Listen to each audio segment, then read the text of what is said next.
मेरी दुनिया तारेक हो गई है। मुझे अब कुछ दिखाई नहीं देता। उसे पहली बार 25 अगस्त को हल्का ज़ुकाम, खांसी और बुखार हुआ। 13 सितंबर को गर्दा फेल होने की वजह से असीद की मौत हो गई। मेरी आंखों का तारा इस दुनिया से चला गया। ये 4 साला असीद के वालिद यासिन खान का कहना है। असीद इन 11 बच्चों में शामिल हैं जो गुज़श्ता 1 माह के दौरान इंडियन रियासत मध्य प्रदेश के छिंदवाड़ा और रियासत राजस्थान में गर्दे नाकाम होने की वजह से फोत हो गए। आन बच्चों की मौत ने इंडिया में महकम सेहत और दवाइयों पर सवालात खड़े कर दिए हैं।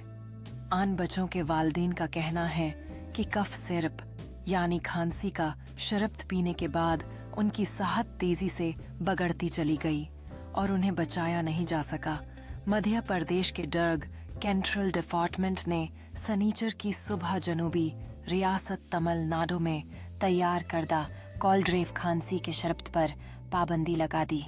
तमिलनाडु के ड्रग कंट्रोल डिपार्टमेंट की 2 अक्टूबर की रिपोर्ट के मुताबिक कॉलड्रेव सिरप के बीच SR13 में मिलावट की बात बताई गई है।